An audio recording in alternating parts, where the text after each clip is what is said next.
Hello student, very good morning. My name is Bhavani Singh Kelawat and you're most welcome to my YouTube channel Physics by BS Kelawat. तो देखिए बच्चों, आज की जो class है वो इंग्लिश मीडियम के लिए है और हम क्लास 12th की फिजिक्स पढ़ रहे हैं और उसकी हम फर्स्ट यूनिट अभी डिस्कस कर रहे हैं इलेक्ट्रोस्टैटिक। क्या मतलब होता है उसका? तो study of electric charges at rest. जितने भी टॉपिक या जितने भी चैप्टर्स हम अभी पढ़ रहे हैं उसमें हमारा चार्ज है वो रेस्ट पर है, ठीक है। और इलेक्ट्रोस्टैटिक का अभी हम थर्ड चैप्टर पढ़ रहे हैं इलेक्ट्रिक पोटेंशियल, ठीक है। इलेक्ट्रिक पोटेंशियल का कंसेप्ट हम बहुत अच्छे से पढ़ चुके हैं और इलेक्ट्रिक पोटेंशियल पर अभी तक हम टोटल 13 लेक्चर कर चुके हैं और आज की क्लास होगी वो इलेक्ट्रिक पोटेंशियल पर लास्ट क्लास होने वाली है और आज हमारा ये चैप्टर भी हमारा एंड हो जाएगा। क्लियर है? तो देखिए, इलेक्ट्रिक पोटेंशियल का कंसेप्ट आपको अच्छे से पता होगा। तो आज की क्लास में हम क्या डिस्कस करने वाले? तो आज की क्लास में हम ये चाहते हैं कि हमें कोई एक्सटर्नल इलेक्ट्रिक फील्ड अगर गिवन है, उस एक्सटर्नल इलेक्ट्रिक फील्ड में कोई पॉइंट चार्ज सपोज क्यू है तो उसकी पोटेंशियल एनर्जी कितनी होगी। इसी तरह से अगर हमें कोई 2 चार्जेस दे रखे हैं और उन 2 चार्जेस की एक्सटर्नल इलेक्ट्रिक फील्ड में पोटेंशियल एनर्जी कितनी होगी। और इसी तरह से अगर हमें कोई इलेक्ट्रिक डाइपोल दे रखा है और उस इलेक्ट्रिक डाइपोल की एक्सटर्नल इलेक्ट्रिक फील्ड में पोटेंशियल एनर्जी कितनी होती है। तो ये तीनों टॉपिक हमें डिस्कस करने हैं और इस पर बनने वाला जो एक न्यूमेरिकल है टेक्स्ट बुक का वो भी आज हम करने वाले हैं, ठीक है।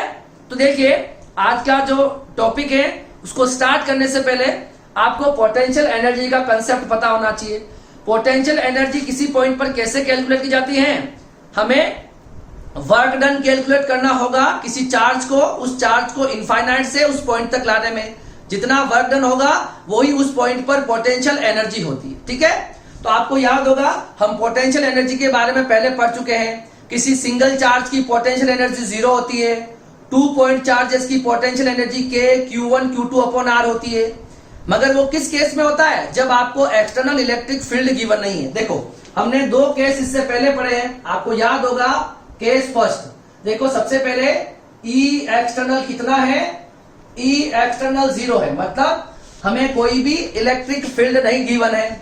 मान लेते हैं सपोज मैं इस पॉइंट पर पोटेंशियल एनर्जी चाहता हूं किसी Q चार्ज की, तो उस Q चार्ज को मुझे कहां से?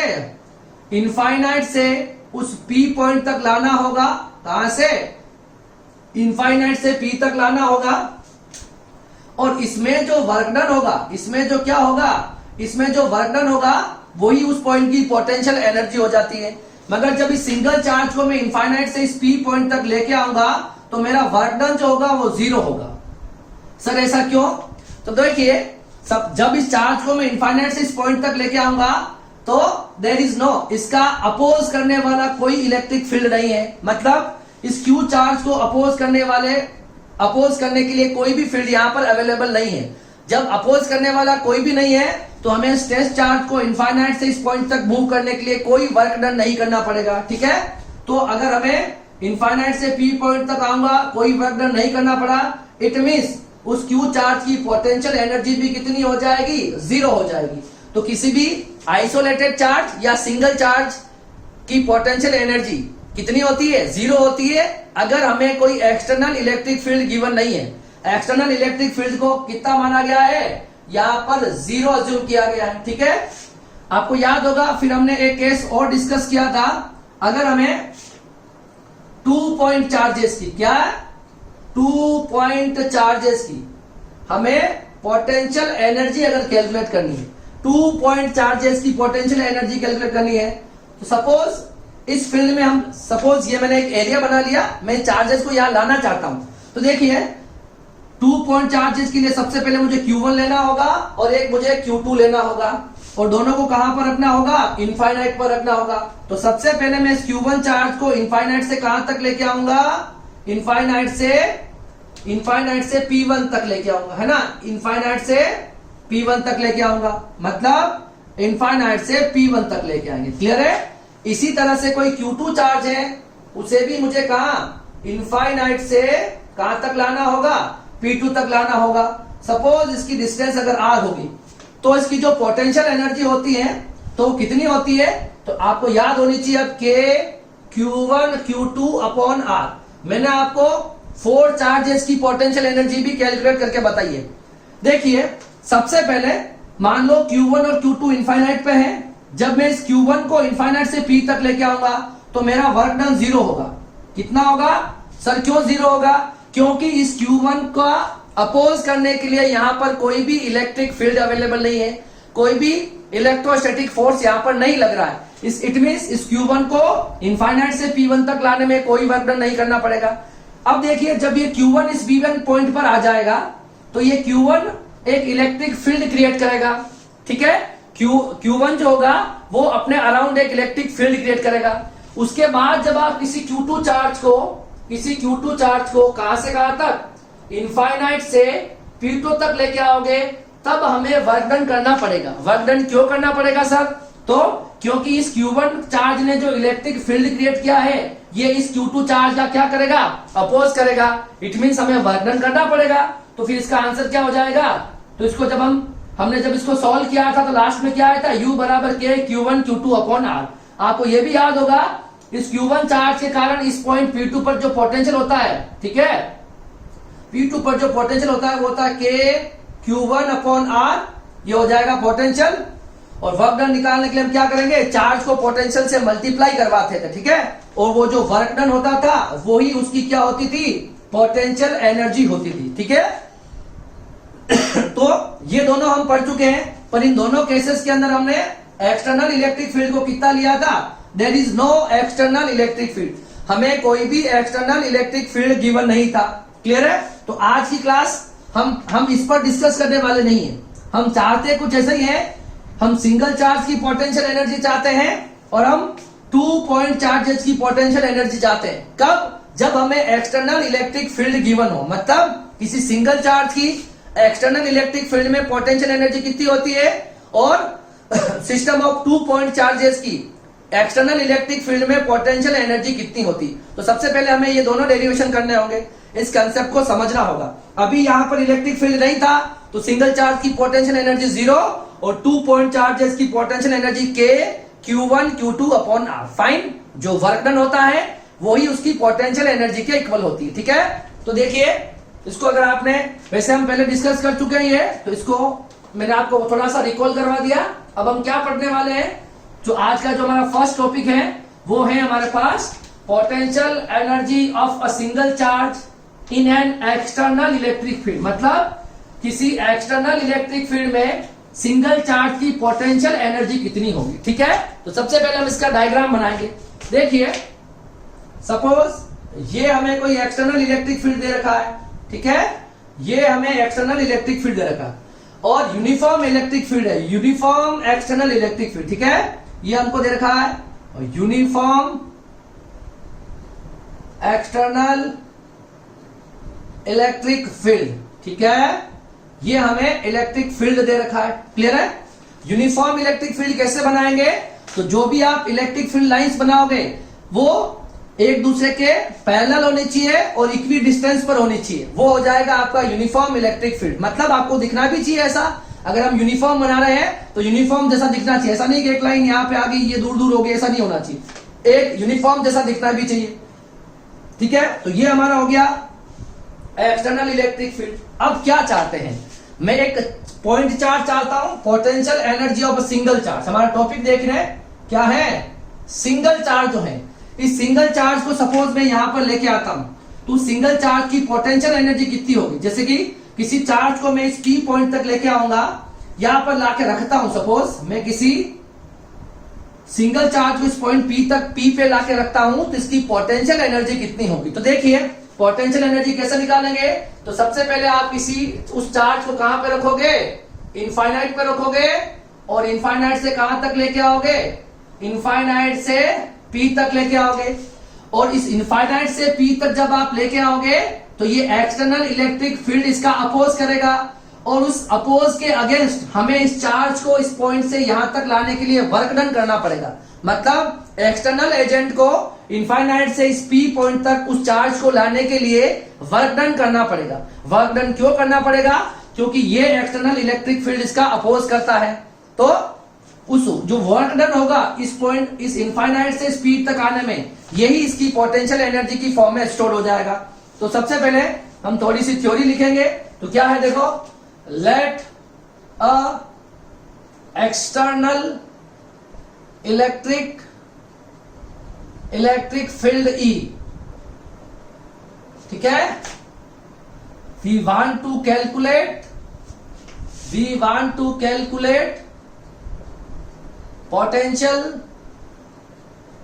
potential energy of single charge in an external electric field, ठीक है। तो एक्सटर्नल इलेक्ट्रिक फील्ड में हम क्या चाहते हैं, उस सिंगल चार्ज की पोटेंशियल एनर्जी चाहते हैं, ठीक है। So we have to calculate, उसके लिए आपको क्या करना पड़ेगा, we have to calculate work done in bringing a charge from infinite to point P in an external electric field, मतलब हमें उस चार्ज को इनफाइनाइट से इलेक्ट्रिक फील्ड के किसी P पॉइंट तक लाने में जो वर्क डन होगा वही उस पॉइंट की पोटेंशियल एनर्जी हो जाएगी, ठीक है। तो देखिए, पोटेंशियल एट पॉइंट P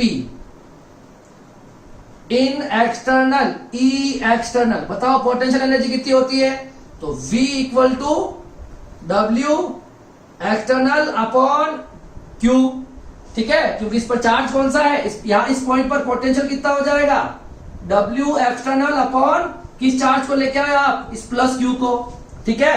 तो ये पोटेंशियल हो गया। अगर हमें पोटेंशियल पता है तो हम ये एक्सटर्नल वर्क डन निकाल सकते हैं, V इंटू Q, और ये एक्सटर्नल जो वर्क डन हुआ कहां से कहां तक हुआ है, इनफाइनाइट से पॉइंट P तक, that is V into Q। ये हो गया वर्क डन। और work done is stored in form of potential energy. वो जो वर्क डन हुआ है यही क्या हो जाएगा, पोटेंशियल एनर्जी की फॉर्म में स्टोर्ड हो जाएगा, है ना, in form of potential energy.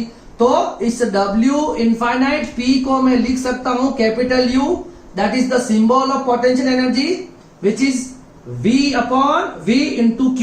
It means V को, इस पॉइंट के पोटेंशियल को जब मैं उस चार्ज के मैग्नीट्यूड से मल्टीप्लाई कर दूंगा तो मुझे इस पॉइंट पर क्या मिल जाएगी, पोटेंशियल एनर्जी मिल जाएगी। तो देखिए, जब हमें एक्सटर्नल इलेक्ट्रिक फील्ड नहीं दे रखा होता है तो पोटेंशियल एनर्जी जीरो आती है। जब हमें एक्सटर्नल इलेक्ट्रिक फील्ड दे रखा होता है तो सिंगल चार्ज की पोटेंशियल एनर्जी यहाँ कितनी आती है, V इंटू Q आती है। एक बात और, क्या आप यहाँ से इलेक्ट्रिक पोटेंशियल की एक नई डेफिनेशन निकाल सकते हो क्या, बिल्कुल निकाल सकते हैं। देखो, U इक्वल टू हो गया मेरे पास V इंटू Q, तो V क्या हो गया, U अपॉन Q हुआ।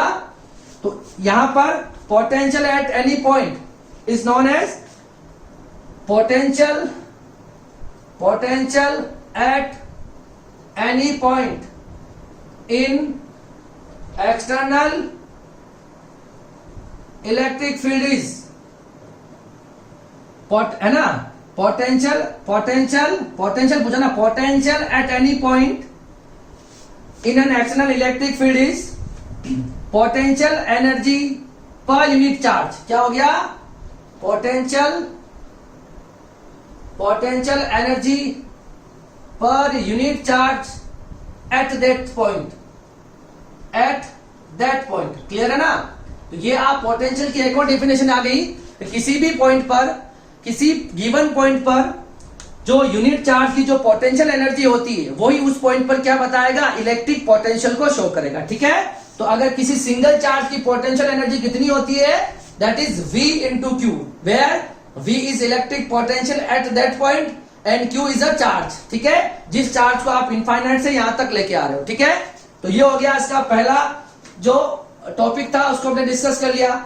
अब हम क्या चाहते हैं, सिस्टम ऑफ 2 पॉइंट चार्जेस, मतलब potential energy of system of 2 point charges in external electric field.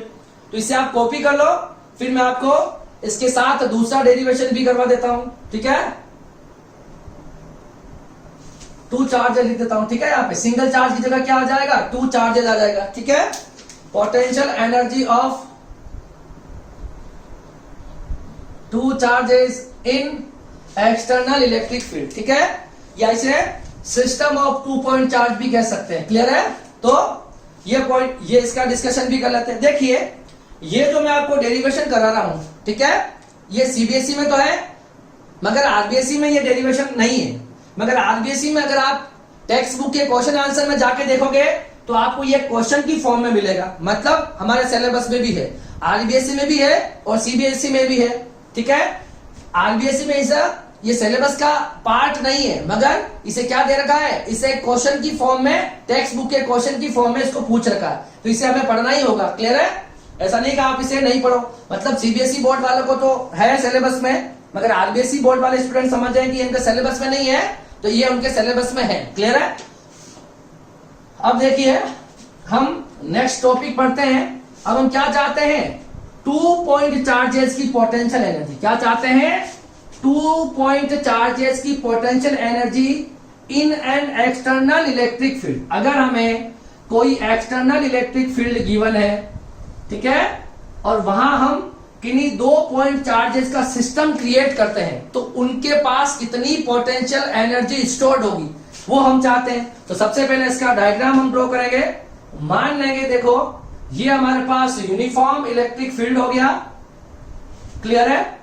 ये हमारे पास यूनिफॉर्म इलेक्ट्रिक फील्ड हो गया।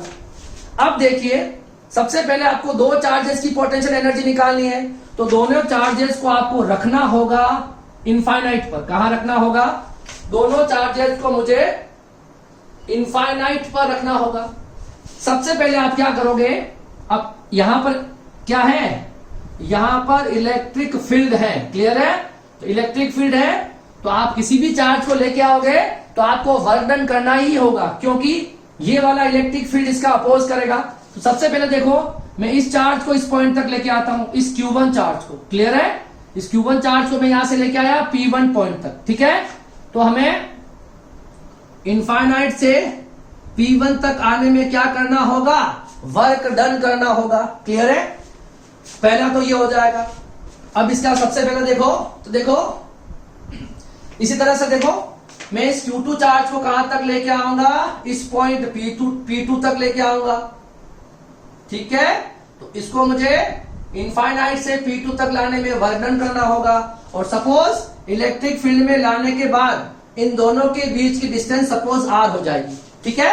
तो सबसे पहले हम इसकी थ्योरी लिखेंगे थोड़ी सी जो हमने अभी तक किया है, उसके बाद हम इसका जो एक्सप्रेशन आता है वो लिख लेंगे। देखो है ना, let a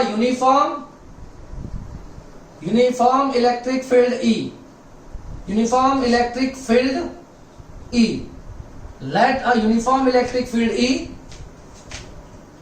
we want to calculate potential energy of a system of 2 point charges, of a system of 2 point charges, ठीक है। So we have to calculate work done in bringing a charges from infinity to at a point point of electric field. मतलब infinity से हमें electric field के किसी point तक लाने में जो वर्क डन करना पड़ेगा वो उसकी पोटेंशियल एनर्जी हो जाएगी। सबसे पहले देखो, सबसे पहले क्या करेंगे,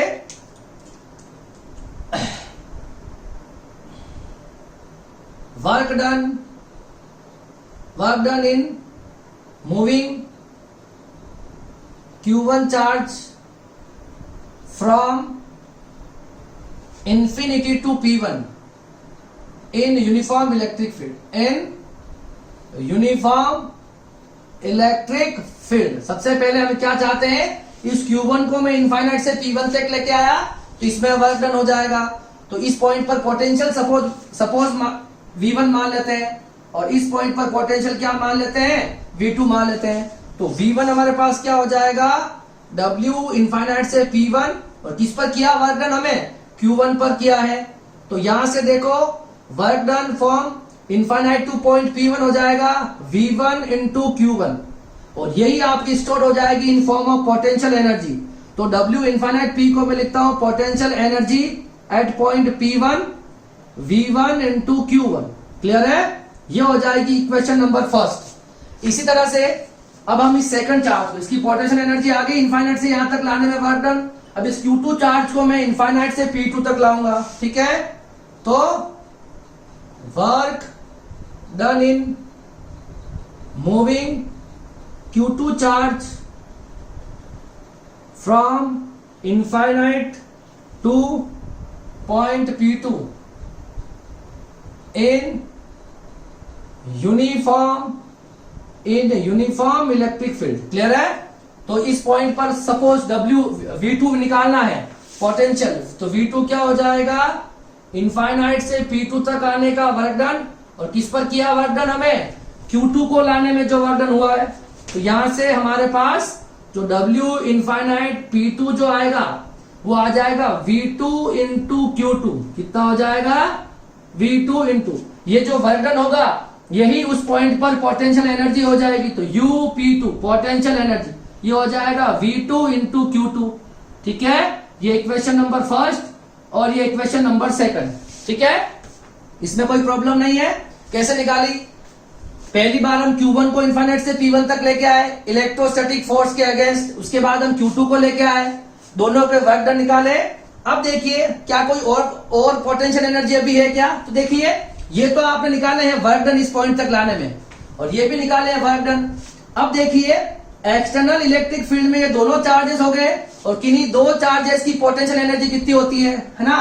तो पोटेंशियल हम जानते हैं, तो potential energy of system of 2 point charges, कितना, 2 पॉइंट चार्जेस।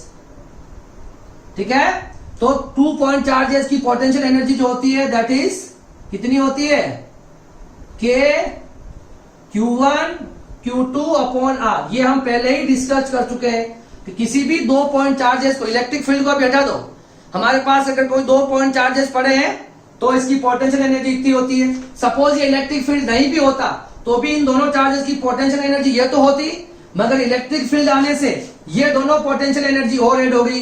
तो टोटल पोटेंशियल एनर्जी क्या निकाल रहे हैं हम, यहां लिख देता हूं मैं, देखो total potential energy, total potential energy बताओ कितनी हो जाएगी।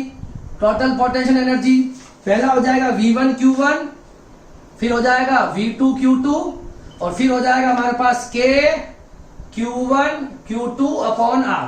तो ये हमारे पास जो होगी सिस्टम ऑफ 2 पॉइंट चार्जेस की क्या हो जाएगी, सिस्टम ऑफ 2 पॉइंट चार्जेस की पोटेंशियल एनर्जी हो जाएगी। क्लियर है, तो ये इसका क्या हो जाएगा, आंसर हो जाएगा। क्लियर है, तो अभी मैंने आपको क्या पढ़ाया है, सिंगल चार्ज की potential energy in presence of external electric field and potential energy due to a system of point charges to system of point charges in an external electric field. Clear है, ये दोनों आपको clear है। तो फिर हम आगे पढ़ते हैं, अगर मेरे पास कोई इलेक्ट्रिक डाइपोल है तो उसकी potential energy external electric field में कैसे कैलकुलेट की जाती है। ठीक है, आप इसे कॉपी करो, फिर हम उसे डिस्कस कर लेते हैं। तो देखिए अब नेक्स्ट टॉपिक हमारे पास क्या है, हम क्या चाहते हैं। अभी हमने क्या निकाला है, तो हमने किसी पॉइंट चार्ज की एक्सटर्नल इलेक्ट्रिक फील्ड में पोटेंशियल एनर्जी कैलकुलेट करी है, और हमने 2 पॉइंट चार्जेस की एक्सटर्नल इलेक्ट्रिक फील्ड में पोटेंशियल एनर्जी कैलकुलेट की है। ठीक है, और अब हम क्या चाहते हैं, हम किसी डाइपोल की एक्सटर्नल इलेक्ट्रिक फील्ड में पोटेंशियल एनर्जी कैलकुलेट करना चाहते हैं, और हम ये भी मानेंगे वो जो डाइपोल है वो इलेक्ट्रिक फील्ड के साथ थीटा डिग्री एंगल पर इंक्लाइंड है। समझ में आ रहा है, मतलब कोई एक्सटर्नल इलेक्ट्रिक फील्ड होगा, सपोज देखिए ये मेरे पास सपोज कोई एक्सटर्नल इलेक्ट्रिक फील्ड है। क्लियर है,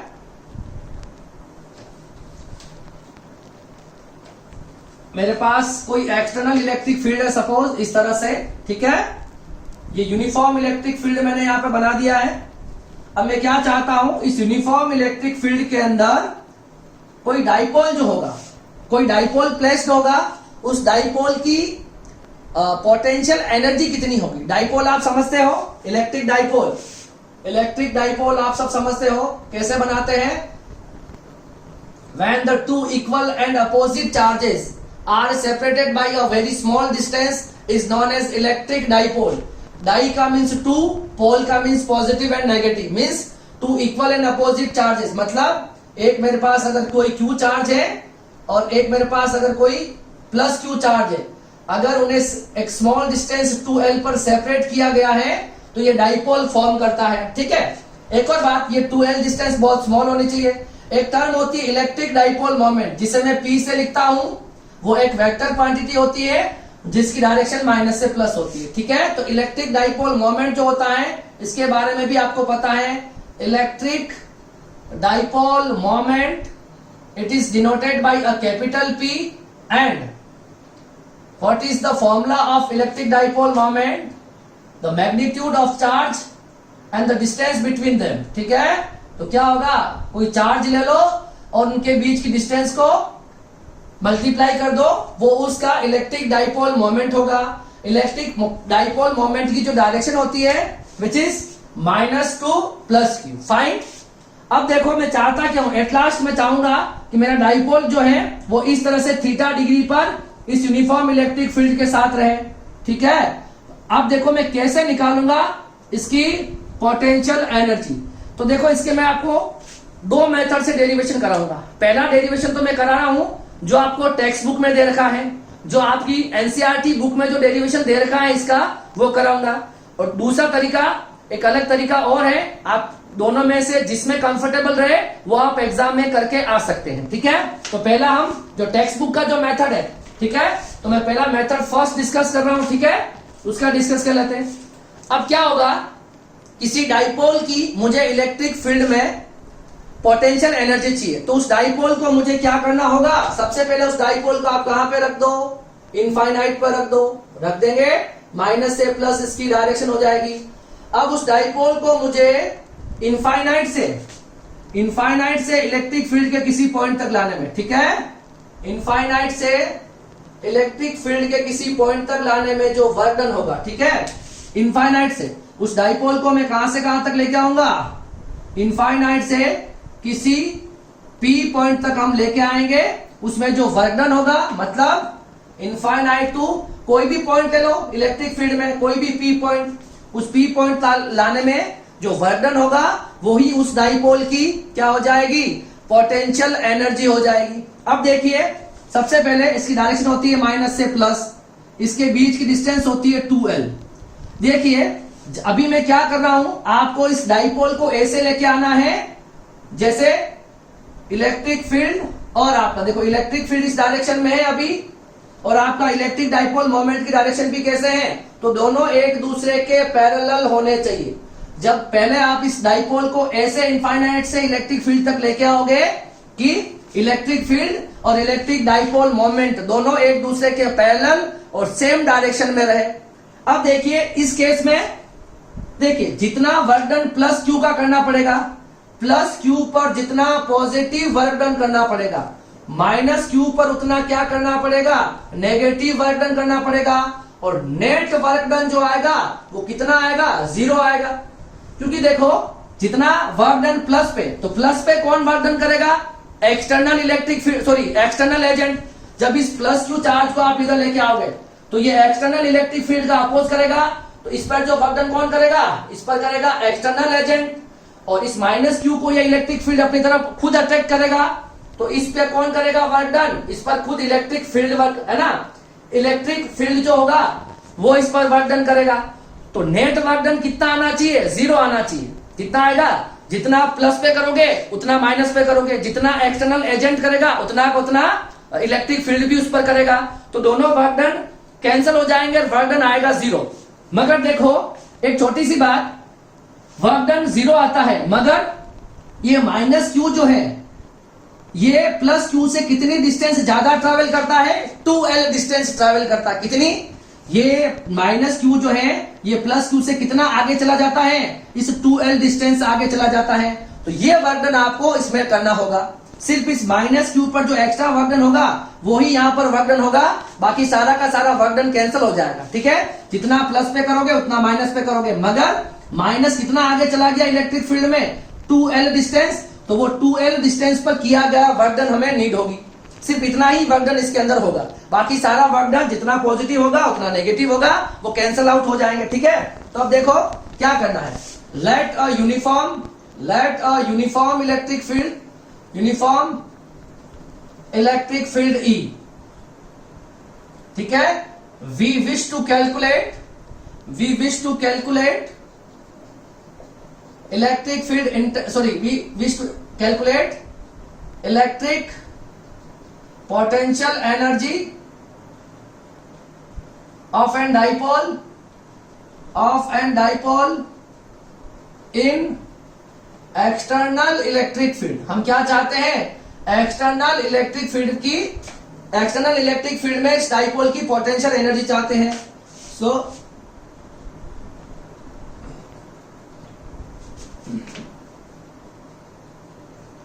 we have to calculate work done in bringing a dipole from infinite to any point in electric field। हमें क्या करना होगा? उस डाइपोल को इनफाइनाइट से इलेक्ट्रिक फील्ड के किसी पॉइंट तक लाने में टोटल वर्क डन कैलकुलेट करना होगा। अब मैंने आपको बता दिया कि जितना प्लस पे करोगे उतना ही माइनस पे करोगे, सारा का सारा वर्क डन कैंसिल आउट हो जाएगा। मगर क्या होगा? देखो, प्लस पर वर्क डन एक्सटर्नल एजेंट करेगा, इलेक्ट्रिक फील्ड सामने से आ रहा है तो मैं उस चार्ज को इलेक्ट्रिक फील्ड की तरफ ले जाऊंगा तो इलेक्ट्रिक फील्ड मेरा अपोज करेगा। तो ये जो प्लस क्यू पर जो वर्क डन होगा ये होगा एक्सटर्नल एजेंट करेगा। इस पर वर्क डन कौन करेगा? External agent. और इस माइनस क्यू पर कौन करेगा? इलेक्ट्रिक फील्ड खुद वर्क डन करेगा। ये दोनों वर्क डन एक दूसरे पर कैंसिल हो जाएंगे, है ना, एक दूसरे से इक्वल और अपोजिट होंगे, मगर एक वर्क डन बच जाएगा। कौन सा वर्क डन? क्योंकि ये माइनस क्यू जो है अगर आप इसे इलेक्ट्रिक फील्ड के पैरेलल लेके आ रहे हो तो ये माइनस क्यू हमेशा इस प्लस क्यू से 2l डिस्टेंस ज्यादा डिस्टेंस कवर करेगा। तो क्या हो जाएगा? इन, ठीक है, तो क्या लिख देंगे हम? द टू चार्ज माइनस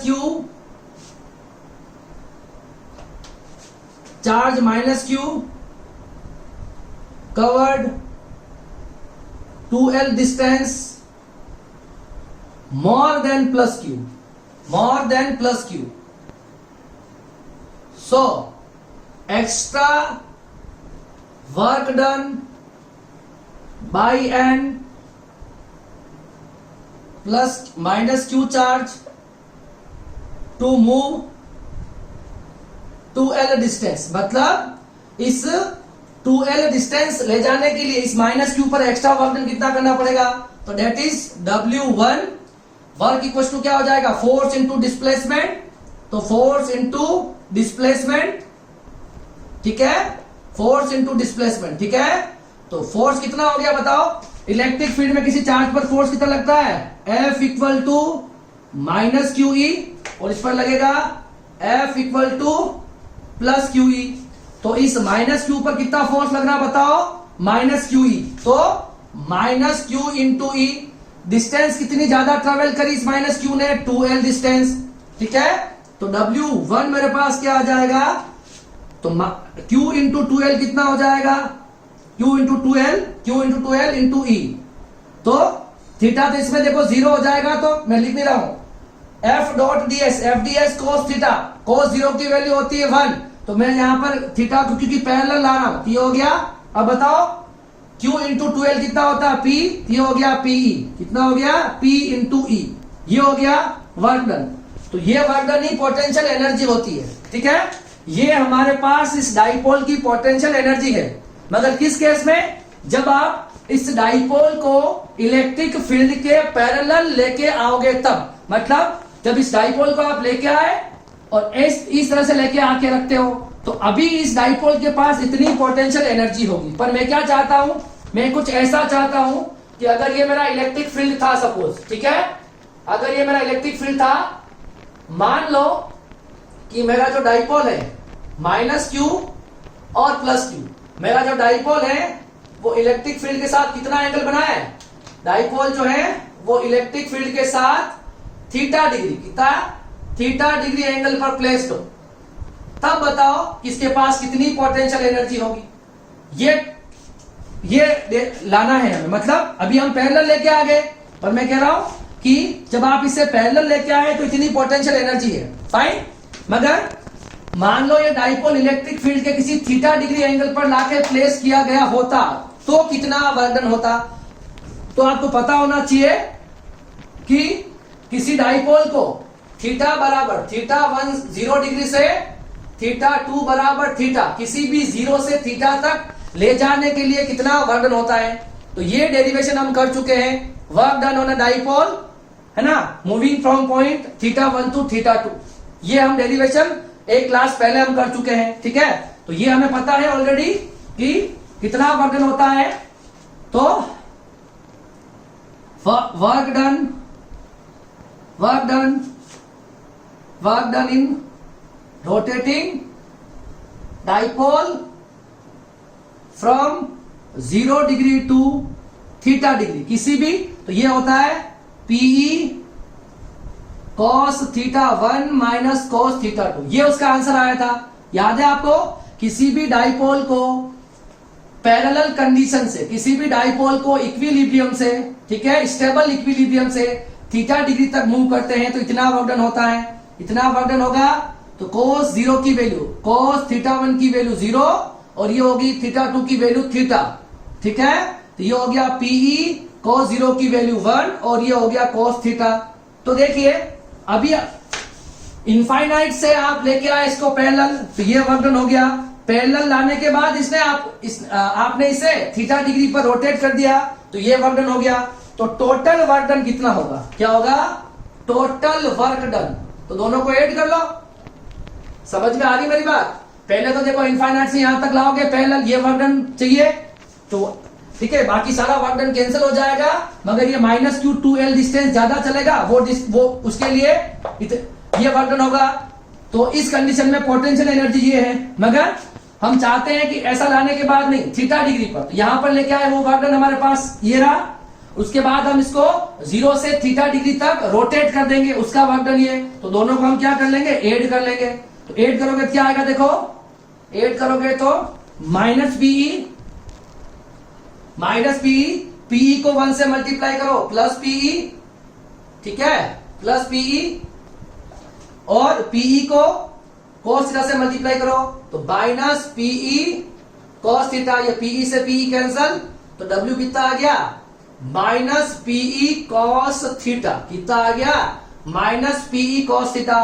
और ये जो वर्क डन होगा यही क्या हो जाएगा, potential energy of an electric dipole in external electric field, ठीक है, एट एंगल थीटा। मतलब ये किसकी, ये पोटेंशियल एनर्जी कब की है, जब हमारे पास कोई डाइपोल है और वो डाइपोल इलेक्ट्रिक फील्ड के साथ कितने डिग्री पर रखा गया है। जैसे ये आपके पास इलेक्ट्रिक फील्ड की डायरेक्शन है और ये हमारे पास P की डायरेक्शन है, तो थीटा डिग्री पर अगर इलेक्ट्रिक फील्ड के साथ अगर कोई डाइपोल थीटा डिग्री पर प्लेस्ड है तो हमें उसके पास कितनी पोटेंशियल एनर्जी होगी, -Pe cos थीटा। क्लियर है, ये एक पहला मेथड है। अब इसमें कुछ स्पेशल केसेस होते हैं वो आप डिस्कस कर सकते हो कि आपकी स्टेबल इक्विलिब्रियम कब होगी, अनस्टेबल इक्विलिब्रियम कब होगा और जीरो पोटेंशियल एनर्जी कब होगी, ठीक है। तो देखो मैं इसको यहां से भी मिटा रहा हूं, ठीक है। ये आपकी टेक्स्ट बुक वाला मेथड है, ठीक है। थोड़ी आप थ्योरी भी लिखोगे हमेशा, अगर थ्योरी नहीं लिखोगे तो आपके नंबर कटने के चांसेस रहते हैं, ठीक है। क्योंकि हम कोई नीट और जेई का, अगर आप एग्जाम की तैयारी कर रहे हो वो एक अलग बात है, वहां आपको ऑब्जेक्टिव अटेम्प्ट करने होते हैं। मगर जब हम थ्योरेटिकल क्वेश्चन के साथ डील करेंगे तब आपको उसकी प्रॉपर थ्योरी भी लिखनी आनी चाहिए, ठीक है। तो हम बात करेंगे हम स्पेशल केसेस की। क्या बात करेंगे, स्पेशल केसेस की। देखो सपोज, देखो ये अगर मेरे पास डाइपोल है ना, ये इलेक्ट्रिक फील्ड है सपोज, ठीक है, ये इलेक्ट्रिक फील्ड है, ठीक है। तो और ये मेरे पास यहां पर रखा गया है डाइपोल, माइनस क्यू और ये प्लस क्यू, ये इसकी डायरेक्शन पी की और ये डायरेक्शन होगी ई की। तो एंगल बिटवीन पी एंड ई कितना है बताओ, थीटा बराबर 0 डिग्री। तो हमें पोटेंशियल एनर्जी चाहिए इस वाली कंडीशन में, कितना आ जाएगा, माइनस पीई कॉस 0 डिग्री। तो यह पोटेंशियल एनर्जी आ जाएगी आपके पास माइनस पीई। इसको बोलते हैं, ये दोनों क्या है, एक दूसरे के पैरेलल है, ऐसा भी बोल सकते हो, या इसको बोलते हैं हम स्टेबल इक्विलिब्रियम। क्या बोलते हैं, स्टेबल इक्विलिब्रियम, ऐसा भी बोलते हैं। ये पहला केस है। सेकंड केस देखो, ये सपोज हमारे पास इलेक्ट्रिक फील्ड है, देखो ध्यान से, ये हमारे पास अगर इलेक्ट्रिक फील्ड है, ठीक है, इसकी डायरेक्शन ये है पॉजिटिव से नेगेटिव।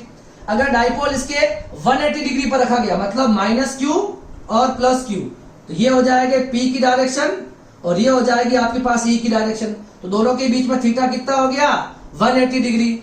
अब मुझे पोटेंशियल एनर्जी चाहिए, तो माइनस पीई कॉस 180, कॉस 180 की वैल्यू कितनी होगी, -1। तो ये कितना आ जाएगा, u बराबर प्लस पीई, ठीक है, ये आ जाएगी।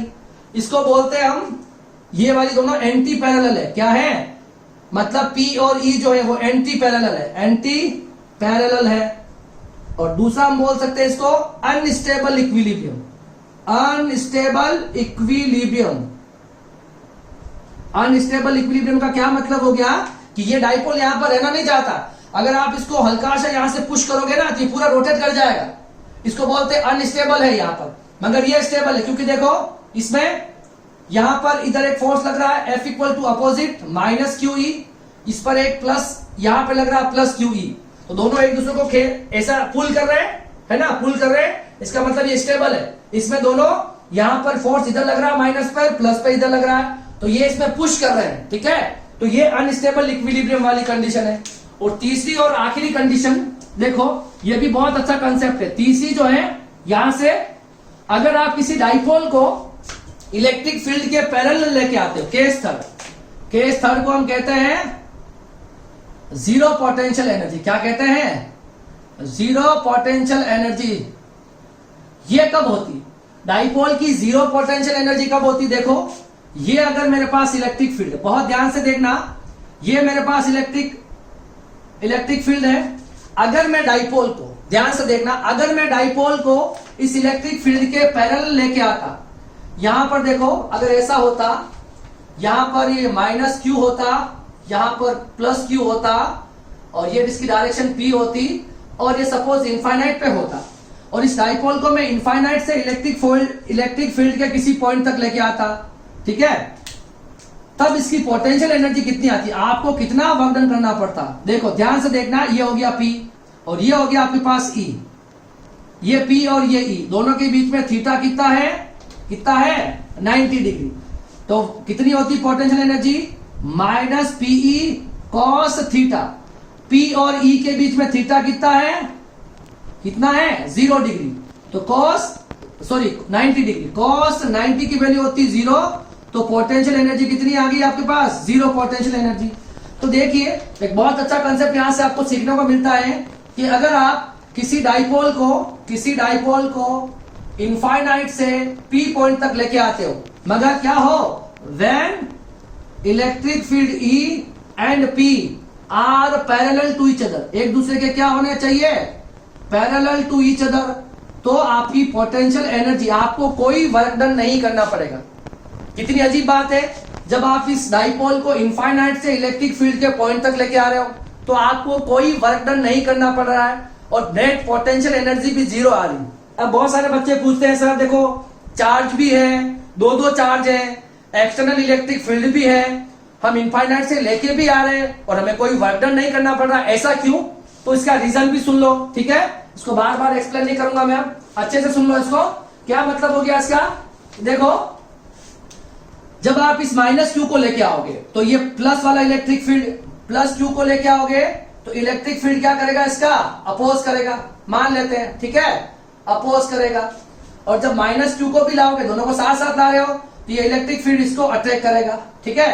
तो इस पर जो वर्क डन करेगा वो कौन करेगा, एक्सटर्नल एजेंट खुद करेगा, क्योंकि इलेक्ट्रिक फील्ड के पास में उसे ले जाना है। और माइनस क्यू पे वर्क डन इलेक्ट्रिक फील्ड खुद कर लेगा, क्योंकि माइनस को तो इलेक्ट्रिक फील्ड अपनी अपोजिट डायरेक्शन में मूव करवाता है, उसे अट्रैक्ट करेगा वो तो, ठीक है। तो जितना वर्क डन, जितना पॉजिटिव वर्क डन ये प्लस क्यू करेगा, उतना ही नेगेटिव वर्क डन कौन करेगा, ये नेगेटिव चार्ज करेगा। तो नेट वर्क डन कितना आएगा बताओ, W नेट जो आएगा वो कितना आएगा, 0 आएगा। वो भी किस केस में, जब आप इसे इलेक्ट्रिक फील्ड के परपेंडिकुलर लेके आओगे तब। इलेक्ट्रिक डाइपोल को इलेक्ट्रिक फील्ड के परपेंडिकुलर जब लेके आते हो तब टोटल पोटेंशियल एनर्जी 0 होती है। क्लियर है। तो ये जो मैंने बताया है ये टेक्स्ट बुक का मेथड है, बहुत अच्छा मेथड है, इसी से आपको जाना चाहिए। अगर आपको ये चीज भी समझ में कम आई है तो मैं आपको एक मेथड और बता देता हूं जिसमें आप कंफर्टेबल हो, उसके थ्रू आप एग्जाम में जा सकते हो। क्लियर है। तो इसे आप कॉपी करो, फिर मैं आपको इसका सेकंड मेथड बता देता हूं, ठीक है। इसको जल्दी उतार लो आप, ठीक है। छोटा सा है, इसको मिटा देता हूं मैं। यही कंप्लीट मेथड है, सारे स्पेशल केसेस है, सब कुछ आपको समझ में अच्छे से आना चाहिए, ठीक है। इसको मैं रब कर रहा हूं, आप फाइन स्क्रीनशॉट ले लो या वीडियो पॉज करके देख लो, ठीक है। रिपीट कर सकते हो इसको, ठीक है। और अगर आपको एक बार में समझ में नहीं आता है तो आप वीडियोस को 2 बार देखो, क्योंकि हम आपके सामने लाइव नहीं है तो थोड़ी बहुत दिक्कत आती है स्टूडेंट को। अगर क्लास टीचिंग होती, ठीक है, तो कोई दिक्कत नहीं आती, हम उसी टाइम डाउट क्लियर कर सकते हैं। और लाइव आने में दिक्कत यह है कि अभी हमारे पास इक्विपमेंट ही नहीं है, ठीक है। और आपको पता है हम प्राइवेट टीचर्स हैं और पिछले 6 या 7 महीने से स्कूल जो है वो बंद है, तो हमारी हालत भी आप समझ ही सकते हो, ठीक है। तो मैं कोशिश करूंगा लाइव आने की, मगर 1 या 2 महीने बाद में भी कुछ हो पाएगा, तब तक आपको यही रिकॉर्डेड सेशन ही देखना होगा, ठीक है। अब दूसरा मेथड देखो, दूसरा मेथड में क्या है देखना ध्यान से। ये मैं इलेक्ट्रिक फील्ड ले लेता हूं, मैं डायरेक्ट बता रहा हूं, इसको ज्यादा इस पर डिस्कस नहीं करेंगे, ठीक है। अगर आपको पढ़ना है तो आप ये वाला मेथड भी पढ़ सकते हो। ये आपका इलेक्ट्रिक फील्ड है। सपोज आप किसी डाइपोल को इनफाइनाइट से लेके आए और कहां पे रख दिया, ये माइनस क्यू और ये प्लस क्यू इलेक्ट्रिक फील्ड के साथ थीटा डिग्री पर रख दिया। किस पर रख दिया, ये मान लो थीटा डिग्री पर रख दिया सपोज, ठीक है। या ऐसा मान लेते हैं, ठीक है। एक बार आप इस डाइपोल को ले लो ऐसे, ठीक है। अब इस डाइपोल की जो डायरेक्शन होती है वो कहां से कहां होती है, माइनस से प्लस। अभी मान लो ये इलेक्ट्रिक फील्ड के साथ कितना एंगल बना रहा है, θ1 एंगल बना रहा है। क्लियर है क्या, ये डाइपोल। अब इस डाइपोल को आप कहां से लाए होंगे बताओ, इस डाइपोल को आप प्लस क्यू और माइनस क्यू को हम कहां से लाए हैं, इनफाइनाइट से लेके आएंगे इस पॉइंट तक। क्लियर है, इनफाइनाइट से इस पॉइंट तक लेके आए हैं। इसमें जो वर्क डन आएगा वही क्या हो जाएगा, इसकी पोटेंशियल एनर्जी हो जाएगी। अब दोनों चीज देखो, सबसे पहले इस पर देखो, सबसे पहले इस प्लस क्यू पर इधर फोर्स लगेगा F बराबर प्लस क्यू ई, कोई दिक्कत नहीं है इलेक्ट्रिक फील्ड के डायरेक्शन के अलोंग। इस माइनस क्यू पे इधर एक फोर्स लगेगा माइनस क्यू ई। क्लियर है, ये दोनों पे फोर्स लग गया। अब देखो दोनों चार्जेस पे क्या लग रहे हैं, इक्वल और अपोजिट फोर्सेस। क्या है ना, देखो on both the charges, on both the charges equal and opposite forces x। दोनों पे क्या कर रहे हैं, इक्वल और अपोजिट फोर्सेस। एक कर रहा है हमारे पास F बराबर क्यू ई और दूसरे पे कर रहा है F बराबर माइनस क्यू ई। तो F नेट जो आएगा, दोनों की डायरेक्शन अपोजिट है, तो प्लस क्यू ई और माइनस क्यू ई। तो F नेट कितना आया, 0 आया। तो हमें नेट फोर्स अगर 0 है, ठीक है, तो डिस्प्लेसमेंट कितनी होगी बताओ। अगर किसी बॉडी पर नेट फोर्स 0 है तो उसका कोई मूवमेंट या कोई डिस्प्लेसमेंट नहीं हो सकती। इन दोनों चार्जेस पर इक्वल और अपोजिट फोर्सेस लग रहे हैं, तो नेट फोर्स 0 आ रहा है। इसका मतलब ये डाइपोल लीनियरली आगे या पीछे मूव नहीं कर सकता, नहीं आगे पीछे मूव कर सकता, ना ऊपर नीचे मूव कर सकता। मगर एक काम हो सकता है, आप देखोगे तो ये यहां पे फोर्स लग रहा है, इस पर फोर्स लग रहा है। ये डाइपोल जो है ये रोटेट करेगा। क्या करेगा, जब हम इलेक्ट्रिक फील्ड में किसी डाइपोल को रखते हैं तो वो रोटेट करता है। क्यों करता है रोटेट, देखो इन दोनों चार्जेस पे दो फोर्स लग रहे हैं, मगर दोनों फोर्सेस जो है उनकी लाइन ऑफ एक्शन अलग अलग है। देखो when two equal and opposite forces on couple of charges and acting on different line of action. Sir क्या मतलब है इसका? मैं ये कह रहा हूं कि दोनों चार्जेस पे दो फोर्स लग रहे हैं, ठीक है, जिनकी डायरेक्शन इक्वल और अपोजिट है, मगर दोनों की लाइन ऑफ एक्शन अलग है। इस वाले की एफ की लाइन ऑफ एक्शन ये रही और इसकी लाइन ऑफ एक्शन ये रही। अगर ऐसा होता है तो क्या लगता है? तो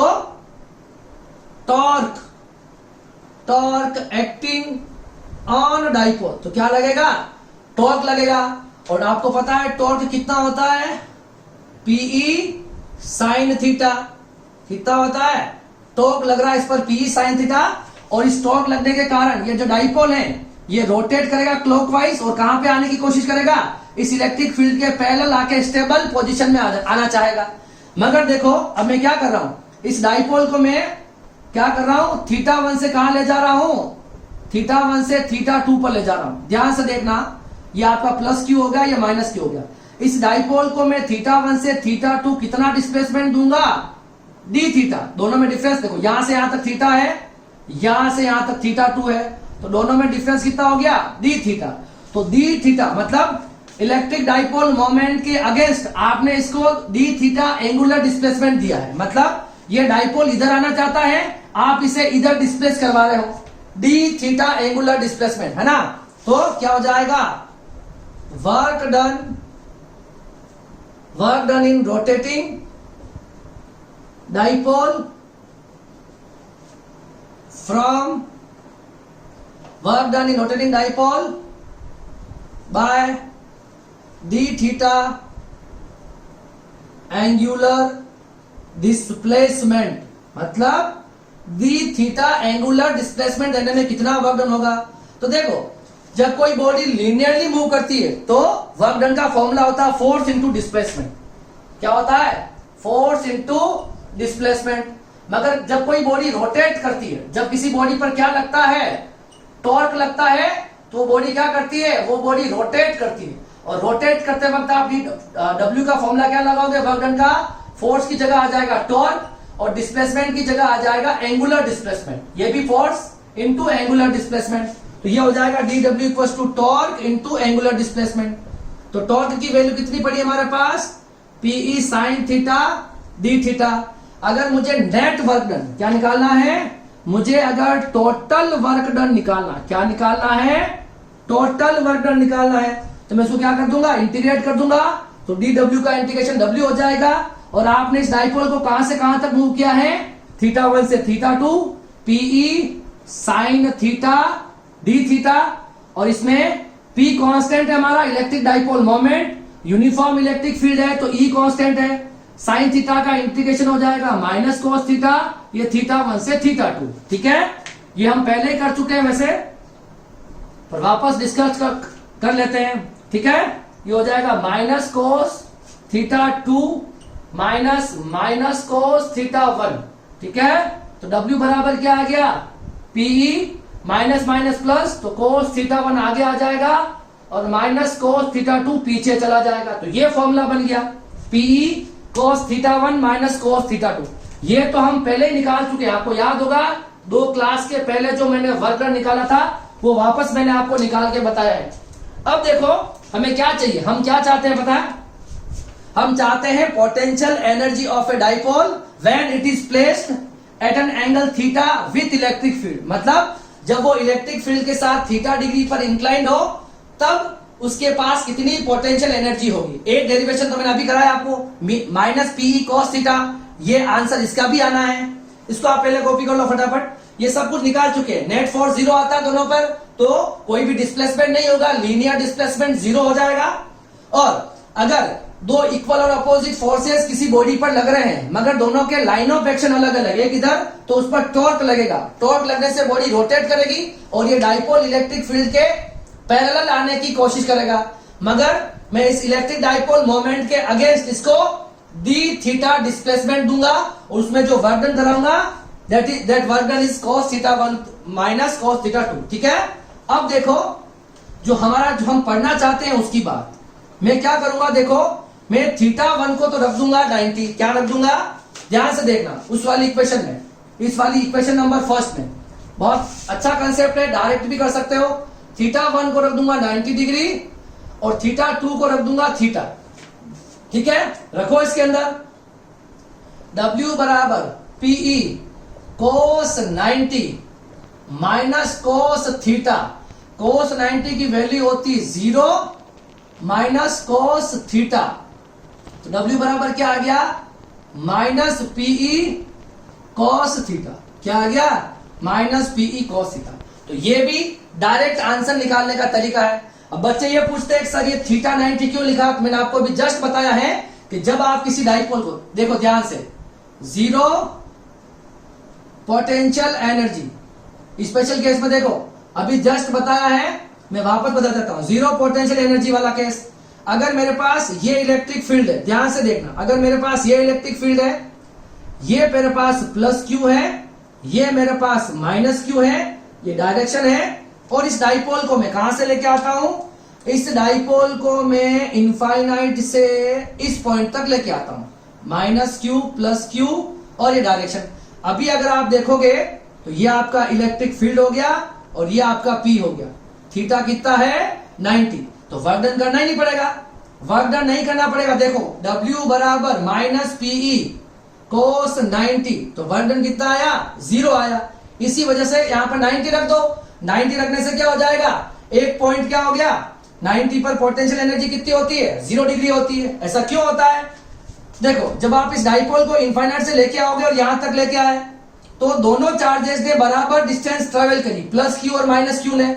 अब प्लस क्यू पर पॉजिटिव वर्क हुआ, माइनस क्यू पर नेगेटिव वर्क हुआ, और नेट जो वर्क आया W नेट जो आया वो कितना आ जाएगा, 0 आ जाएगा।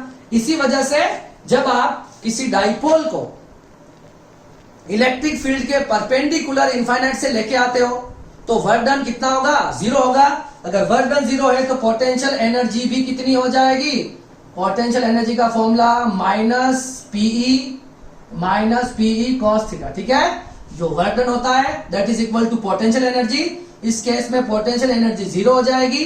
ठीक है, थीटा अगर यहाँ पर मैंने बता दिया, बार बार नहीं बताऊंगा, थीटा अगर आप यहाँ पे 0 रख दोगे स्टेबल इक्विलिब्रियम, थीटा बराबर 180 रख दोगे तो अनस्टेबल इक्विलिब्रियम। ठीक है, और 0 वाली कौन सी कंडीशन है, जब हम थीटा बराबर 90 ले लेंगे, इलेक्ट्रिक फील्ड और डाइपोल के बीच का थीटा अगर 90 होगा तो उस केस में कोई वर्क डन नहीं करना पड़ता है from infinite to at any point in electric field, because cos 90 कितना हो जाएगा, 0 हो जाएगा। वैसे भी पता है प्लस क्यू और माइनस क्यू है वो इक्वल डिस्टेंस ट्रेवल करेंगे। क्लियर है, इसे आप कॉपी करो, फिर इसके ऊपर एक न्यूमेरिकल दे रखा है टेक्स्ट बुक में, उसे कर लेते हैं और फिर आज की क्लास हम यहीं पे एंड करते हैं। ठीक है, इसे कॉपी कर लो आप। तो देखो अभी जो हमने टॉपिक डिस्कस किया है कि जो इलेक्ट्रिक डाइपोल होता है एक्सटर्नल इलेक्ट्रिक फील्ड में उसके पास कितनी पोटेंशियल एनर्जी होती है, और उसके ऊपर, और जो हमने उससे पहले टॉर्क के बारे में पढ़ा था, उन सब के ऊपर मिक्स एक क्वेश्चन है टेक्स्ट बुक का, उसको हम डिस्कस कर लेते हैं। क्या है question, in an electric dipole 2 point charges of 1 × 10⁻⁻6 and 1 × 10⁻⁻6 plus and minus. ठीक है, तो ये आपको डाइपोल के दो चार्जेस दे रखे हैं जो दोनों 2 सेंटीमीटर अपार्ट रखे गए हैं from each other. The electric dipole is placed in uniform electric field. उसे कितने इलेक्ट्रिक फील्ड में रखा गया है, तो देखो माइनस क्यू और प्लस क्यू चार्ज दे रखे हैं। इस पर देखो 10⁻⁻6 और एक दे रखा है 10⁻+6, यही दे रखा है -6, सॉरी, एक प्लस नेगेटिव एक पॉजिटिव है, दोनों के बीच में 2 सेंटीमीटर डिस्टेंस है, तो 2 × 10⁻⁻2 मीटर। ठीक है, और माइनस से प्लस इलेक्ट्रिक डाइपोल मोमेंट होता है। इलेक्ट्रिक फील्ड आपको गिवन है कितना, इलेक्ट्रिक फील्ड गिवन है 1.0 × 10⁻⁻5 वोल्ट पर मीटर। अब इलेक्ट्रिक डाइपोल मोमेंट निकाल के रख लो, P बराबर Q × 2L। तो आपको पता है P कितना है, Q कितना है 10⁻⁻6, और डिस्टेंस कितनी है 2 इंटू 10 टू पावर -2, तो कितना हो जाएगा बताओ 2 into 10 to power -8। Electric dipole moment की यूनिट क्या होती है, चार्ज की होती है कूलम, डिस्टेंस की होती है मीटर। ठीक है, ये सारे डेटा मेरे पास आ गए। अब पहला क्वेश्चन पढ़ो, the maximum torque on the dipole by the electric field. ठीक है, टॉर्क का फॉर्मूला होता है पीई साइन थीटा, और मैक्सिमम का मतलब साइन थीटा की वैल्यू मैक्सिमम कहां होती है 90 पर, तो पीई साइन 90। ठीक है, तो पी की वैल्यू कितनी बताओ 2 इंटू 10 टू पावर -8, और ई की वैल्यू कितनी है 1.0 इंटू 10 टू पावर -5, तो ये हो जाएगा 2 into 10 to power -13, 2 into 10 to power -13। ठीक है, ये इसका क्या हो जाएगा, आंसर हो जाएगा। अब देखिए आगे थर्ड क्वेश्चन जो है वो क्या कह रहा है, थर्ड क्वेश्चन पे देखो, सेकंड क्वेश्चन जो है वो क्या है, the potential energy of the dipole in the stable equilibrium. Potential energy की बात करेंगे तो माइनस पीई साइन थीटा, और स्टेबल इक्विलिब्रियम की कंडीशन होती है थीटा बराबर 0 डिग्री। ठीक है, तो हो जाएगा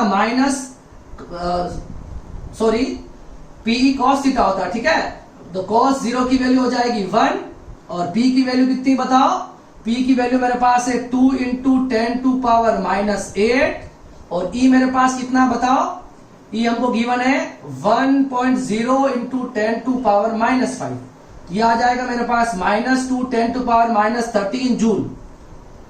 ठीक है, अब थर्ड क्वेश्चन देखो, थर्ड क्वेश्चन क्या कह रहा है, potential energy of dipole on rotating its by 180 from the position of stable equilibrium. मतलब पोटेंशियल एनर्जी आपको निकालनी है स्टेबल इक्विलिब्रियम से, ये स्टेबल इक्विलिब्रियम की पोजीशन होती है, और उसको कितना रोटेट करना है 180 डिग्री, तो 0 से 180 डिग्री रोटेट करेंगे, तो यहां रख देंगे cos 180 की वैल्यू -1, तो ये हो जाएगा प्लस पीई, और पीई की वैल्यू क्या आती है सबकी वही है, तो -2 इंटू 10 टू पावर -13 जूल। ये इसका तीसरा क्वेश्चन। और जो लास्ट क्वेश्चन है वो क्या है, the energy required to rotate the dipole by 90 from the direction of the field. चौथा क्वेश्चन जो है वो कह रहा है, तो पोटेंशियल एनर्जी पूछी है, तो ये माइनस पीई कॉस थीटा 1 से कॉस थीटा 2। ठीक है, इसमें वैल्यू रखो और आंसर निकालो। क्या बोला है, थीटा 1 तो हो जाएगा 0 डिग्री, और थीटा 2 हो जाएगा 90 डिग्री। ठीक है, ये वैल्यू रख के आप आंसर निकाल सकते हो। ठीक है, निकाल लो, देखो पीई cos 0 की वैल्यू 1 हो जाएगी, और cos 90 की वैल्यू 0 हो जाएगी, तो ये पीई बचेगा, अच्छा इसकी यूनिट न्यूटन मीटर हो जाएगी टॉर्क की। ठीक है, और पीई की वैल्यू कितनी आती है 2 इंटू 10 टू पावर -13 जूल। ठीक है, इजी क्वेश्चन है, आप ये देख लेना कि टॉर्क पूछा गया है या पोटेंशियल एनर्जी पूछी गई है। ठीक है, तो पोटेंशियल एनर्जी का फॉर्मूला होता है माइनस पीई कॉस थीटा, और टॉर्क का क्या होता है पीई साइन थीटा। ठीक है, और ये आपके पास जो फर्स्ट कंडीशन पहला, ठीक है, जब हम इसमें थीटा 1 से थीटा 2 वर्क डन वाला formula P E cos theta 1 minus cos theta 2। ठीक है, तो ये हो गई, ये हो गया हमारा जो आज हमने जो पढ़ा उसके ऊपर न्यूमेरिकल। ठीक है, और आज हमारा चैप्टर नंबर 3 भी यहाँ पे खत्म हो जाता है, और नेक्स्ट जो चैप्टर होगा वो हम अगले क्लास से स्टार्ट करेंगे, दैट इज इलेक्ट्रिकल कैपेसिटेंस। ठीक है, जहां पर हमें कैपेसिटर जो डिवाइस है उसके बारे में पढ़ने वाले हैं। ठीक है, और कैपेसिटेंस का प्रिंसिपल पढ़ने वाले हैं। ठीक है, अभी तक हम इलेक्ट्रिक फील्ड कंप्लीट कर चुके हैं, Gauss law and application complete कर चुके हैं, और इलेक्ट्रिक पोटेंशियल कंप्लीट कर चुके हैं, और इलेक्ट्रोस्टैटिक का लास्ट चैप्टर जो है वो इलेक्ट्रिकल कैपेसिटेंस है। मैं कोशिश करूंगा इसको 7 या 8 दिन के अंदर 10 या 12 लेक्चर डाल के उसको जल्दी कंप्लीट करवा दूं। ठीक है, ताकि हम फिर इलेक्ट्रिक करंट पर मूव कर जाए। ठीक है, आप लोग अच्छे से पढ़ लेना, नोट्स आपको जरूर बनाने हैं। जब आप वीडियो क्लास देखते हो तो साथ साथ में इसको सुनना भी है, और आपको नोटबुक और पेन से आपको इसके नोट्स भी बनाने हैं। ठीक है, और अच्छे से पढ़ाई करते रहना है। ठीक है, जितने भी न्यूमेरिकल्स आपको करवाए गए हैं आपको न्यूमेरिकल प्रैक्टिस भी अच्छी करनी है। इलेक्ट्रोस्टैटिक में बहुत अच्छे अच्छे न्यूमेरिकल्स बनते हैं, अगले चैप्टर में भी बहुत अच्छे से न्यूमेरिकल बनेंगे। तो आप लोग न्यूमेरिकल पे जितनी अच्छी प्रैक्टिस आपकी होगी उतनी अच्छी आपकी फिजिक्स हो जाएगी। क्लियर है? तो आप सब लोग अच्छे से प्रैक्टिस करते रहें। ठीक है, स्कूल्स भी जल्दी ओपन हो जाएंगे। ठीक है, वो एक अलग बात है, मगर आपका टाइम अब वेस्ट नहीं होना चाहिए बिल्कुल भी। ठीक है, आप बोर्ड स्टूडेंट हो तो आपको रेगुलरली 5 से 6 घंटे रेगुलरली पढ़ाई करते हुए रहना है। ठीक है, तो आज की क्लास के लिए इतना ही। अब मिलेंगे हम नेक्स्ट क्लास में नेक्स्ट चैप्टर के साथ। तब तक के लिए thank you so much, take care.